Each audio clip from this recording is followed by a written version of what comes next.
The first warning sign wasn't loud. It was silence where warmth used to live. The kind of silence that settles into a home and starts rearranging it from the inside out. From the outside, the house looked stable.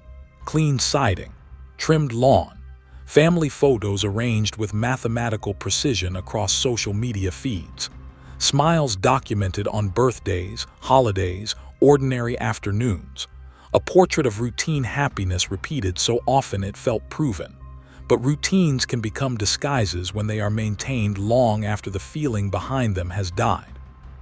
He had trained himself to be predictable. Early mornings, measured meals, structured workouts, numbers tracked, calories counted, emotions compressed. Control became a private religion. Order was safety. Spontaneity felt dangerous. Conflict felt catastrophic.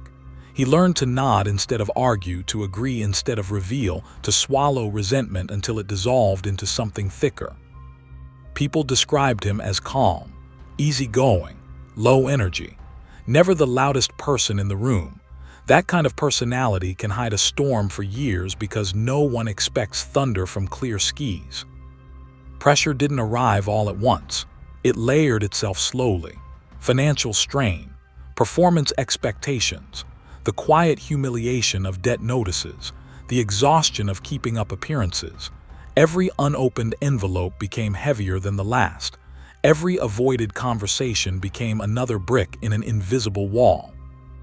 Resentment rarely announces itself. It forms through comparison, through imagined alternatives, through the dangerous question of what life might feel like with a different beginning. When Nicole entered the picture, the emotional contrast was immediate. New attention feels like oxygen to someone who has been suffocating politely. Fresh admiration can feel like proof that the earlier life was a mistake. He didn't see betrayal at first. He saw escape. He didn't see destruction. He saw permission. Affairs are often described as passion. More often they are anesthesia. The messages were careful.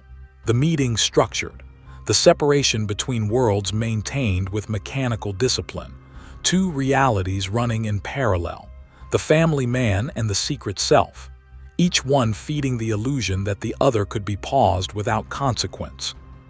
But divided identities demand energy, and energy eventually runs out.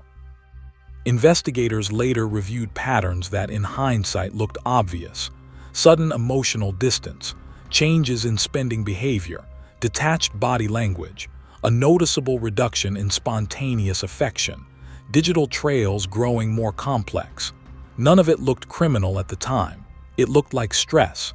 It looked like a rough patch. It looked survivable.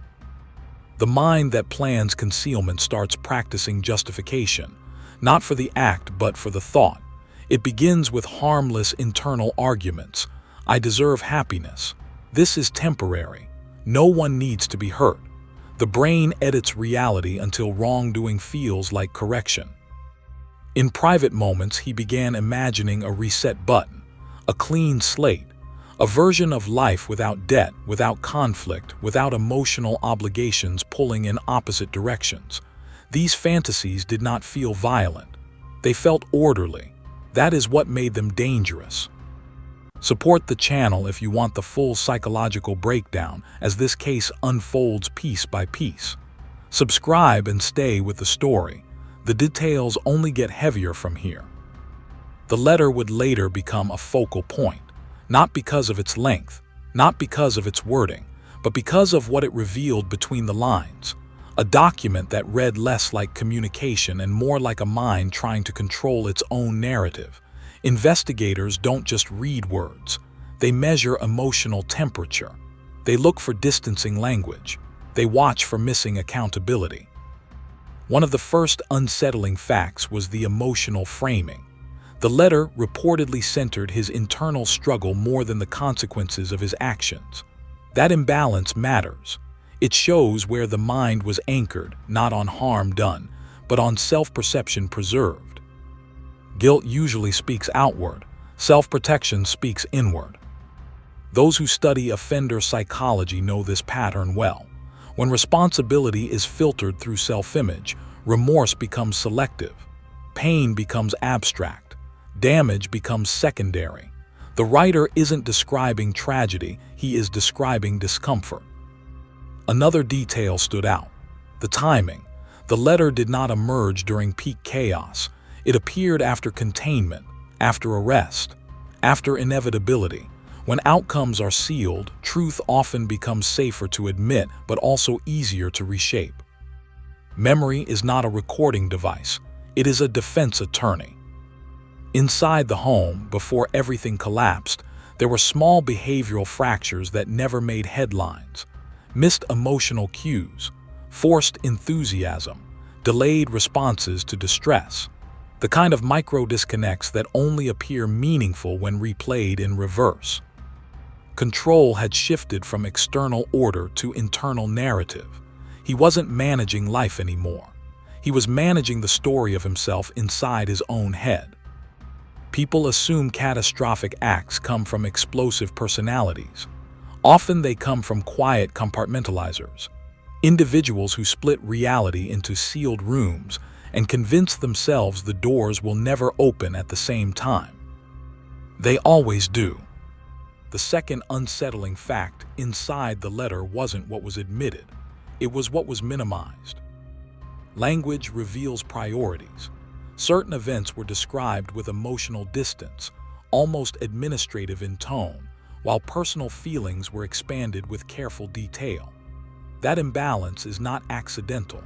When harm is compressed into short phrasing and inner struggle is stretched into paragraphs, the writer is unconsciously telling investigators which reality matters more to him. The structure read like a psychological shield: context first, pressure second, personal suffering third, consequences last. It followed the pattern of self-preservation disguised as confession, not denial but controlled framing. Experts who later examined the wording noted something colder beneath the surface: the absence of spontaneous empathy markers. True remorse tends to leak. It interrupts sentences. It destabilizes grammar. This letter remained composed, linear, managed. It felt engineered rather than released. Control had not ended with the crime. It had simply changed form. Before everything unraveled, his daily routines had grown sharper, more rigid. Food measured, exercise intensified, sleep cycles controlled. When emotional chaos grows, some personalities double down on physical discipline. The body becomes the one territory still governable. Nicole represented emotional contrast, unpredictability, novelty, validation without history attached. That contrast can feel intoxicating to someone drowning in long-term obligation. The mind begins comparing realities unfairly. One life is measured by responsibility, the other by relief. The scale is rigged from the start. Affair psychology often follows a specific arc. Secrecy produces adrenaline, adrenaline produces bonding, bonding produces distorted loyalty. The hidden relationship starts to feel more emotionally true simply because it is protected and curated. Conflict is edited out. Only the rewarding moments survive. Inside the letter, the third disturbing fact emerged through justification patterns. Certain decisions were described as if they had momentum of their own, as though events moved forward without deliberate authorship. Passive phrasing replaces active ownership when a mind cannot tolerate its own agency. Things happened instead of being done. This subtle grammatical shift matters. It reveals a psyche attempting to step sideways out of responsibility without directly denying it. Not innocence, displacement. Friends and coworkers later recalled behavioral drift. He seemed lighter at work but more withdrawn at home. Emotional energy was being reallocated. Attention is a finite resource. When it is invested elsewhere, absence becomes visible to those who depend on it. But familiarity is blinding. Loved ones interpret withdrawal as fatigue. Distraction becomes stress. Detachment becomes temporary mood. Warning signs rarely announce themselves with clarity while they are happening. Financial strain compounded everything. Debt pressure is not just mathematical, it is psychological compression. Every bill becomes a reminder of failure. Every purchase becomes guilt. Over time, the brain stops seeking solutions and starts seeking exits. Fantasy exits come first, then emotional exits, then moral exits. The letter also revealed something investigators found deeply telling: selective chronology. Certain timelines were extremely precise, while others blurred. Memory sharpens around self-protective points and fades around incriminating transitions. That pattern is not random. It is defensive cognition at work. He remembered how he felt. He was vague about how others suffered. Inside prison, routine replaced freedom with mechanical certainty. Wake time, count time, movement time, silence enforced by architecture. For someone who once relied on structured living, the environment felt disturbingly familiar but stripped of choice. Control without autonomy becomes punishment of a different kind. Isolation doesn't only come from walls, it comes from identity collapse. He was no longer the dependable one, no longer the calm one, no longer the invisible one. Infamy rewrites personality in the eyes of others, and inmates understand crimes in a hierarchy outsiders rarely see. Reputation travels faster inside prison than paperwork. The fourth fact hidden in the letter was the attempt to preserve moral self-image. Even while describing catastrophic outcomes, the wording repeatedly circled back to intention rather than impact. This is a psychological survival reflex. If intention can be softened, identity can be partially saved, at least internally. But consequences do not negotiate with intention. Nights inside the cell stretched longer than expected, not because of fear alone, but because of uninterrupted thought. Distraction disappears in confinement. Memory becomes louder. Regret becomes physical. Time stops buffering the mind. Correctional officers later noted behavioral patterns common among inmates whose crimes destroyed their previous identities: excessive compliance, emotional flattening, avoidance of eye contact, rigid politeness. These are not signs of peace. They are signs of internal fracture. Support the channel and subscribe to continue deeper into this case, as the final fact in the letter reveals the most disturbing psychological shift. The moment where secrecy no longer felt temporary, and inevitability quietly took its place. The fifth fact hidden inside the letter was not a statement. It was a shift in perspective, a quiet but measurable repositioning of blame away from the center and toward the edges. Pressure was emphasized. Circumstances were expanded. Emotional strain was detailed with care. Responsibility remained present but diluted. This is one of the most studied defense mechanisms in criminal psychology: responsibility diffusion. The act is admitted, but its weight is redistributed across stress, conflict, temptation, exhaustion, misunderstanding. The mind does this to survive its own reflection. Total ownership is psychologically annihilating. Partial ownership is bearable. The letter revealed a man still negotiating with his conscience after the outcome was already sealed. Long before the crime, internal negotiations had been taking place silently. They usually begin with harmless moral flexibility, small lies justified as kindness, avoidance framed as peacekeeping, emotional concealment described as protection. Over time, these adjustments reshape personal ethics without triggering alarm. He trained himself not to confront, not to argue, not to erupt. The cost of that personality style is deferred expression. Emotion doesn't disappear when suppressed. It ferments. Pressure without release becomes distortion. Nicole represented an alternate mirror, one that reflected admiration instead of expectation.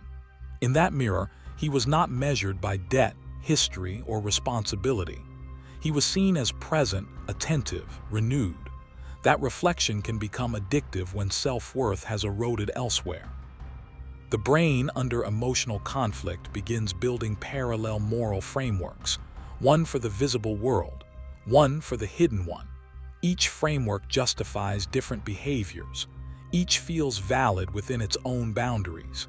The danger arrives when those boundaries collapse.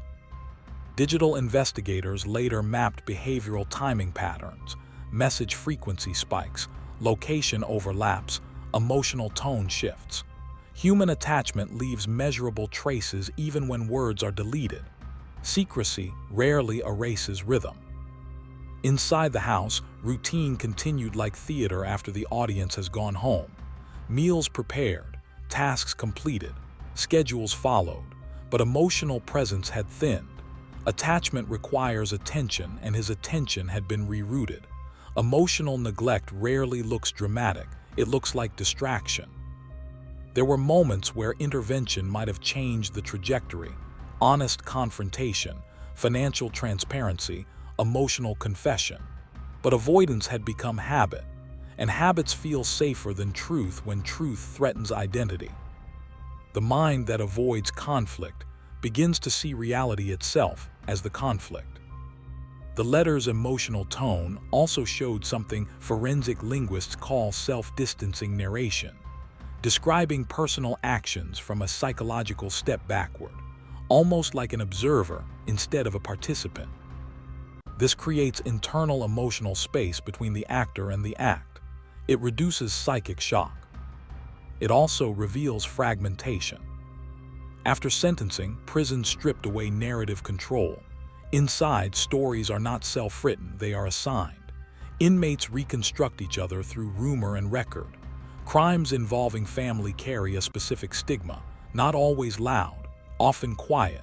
Distance at the lunch table, silence in shared spaces, eyes that look once and never again. Punishment inside confinement is frequently social before it is physical. Sleep patterns changed, appetite narrowed, emotional expression flattened further. When identity collapses, the nervous system follows. Some inmates grow volatile, others grow mechanically calm. He moved toward mechanical calm, a sign not of peace, but of emotional shutdown. Time inside a cell is not measured in hours. It is measured in memory loops. The brain replays forks in the road, messages not sent, conversations avoided, truths postponed. Regret is not cinematic, it is repetitive. The home that once felt crowded now existed only in photographs reviewed by investigators and analysts. Frozen smiles became evidence exhibits. Background details gained new meaning. Objects once ignored became symbols: a chair, a doorway, a staircase captured in still frames. Places remember what people try to forget. The psychological collapse did not begin with violence. It began with silent rationalization, with emotional outsourcing, with the belief that internal conflict can be postponed without consequence. That belief is common. Its outcomes are rarely harmless. The cell door closes with a sound that does not echo. It lands flat, like a statement rather than a noise. After repetition, even that sound loses meaning. What replaces it is routine, the slow erosion of identity through sameness. Infamy does not feel dramatic from the inside. It feels administrative. Count numbers, assigned movements, regulated meals, paper requests, surveillance angles, every action observed, logged, stored. Control, the thing he once depended on, now belonged entirely to the institution. The mind tries to rebuild itself using fragments that still feel survivable. Memory becomes selective again, but differently than before. Not to avoid guilt, but to reduce psychological overload. Some days are replayed in detail. Others are blurred on purpose. Too much clarity becomes unbearable when nothing can be undone. Inmates who lose everything often develop one of two internal responses: denial or decay. Denial invents alternate narratives. Decay accepts reality but cannot emotionally metabolize it. Decay is quieter, harder to detect, more permanent. Observers inside the facility noted behavioral narrowing, minimal social engagement, predictable movement patterns, reduced expressive range, emotional volume turned down to near zero. When a person no longer sees a future version of themselves, personality begins to contract. Hope is a psychological fuel. Without it, cognition slows. Letters from the outside world carry unusual weight behind bars. Paper becomes emotional currency. But the act of writing also exposes something uncomfortable. Once words are written, self-deception becomes harder to maintain. That is why some inmates write constantly and others stop completely. Reflection is not always relief. Sometimes it is confrontation. The final layer of psychological fallout is not fear. It is permanence. Fear implies something might happen. Permanence confirms that it already has. There is no reset button inside confinement, no alternate path, no revised decision tree, only the original choices preserved forever in record and memory. The brain, built for forward motion, struggles when forced to live backward. Experts who study post-conviction psychology describe a phase called identity aftershocks, waves of delayed emotional recognition that arrive months or years later. Not about the event itself, but about what the event erased.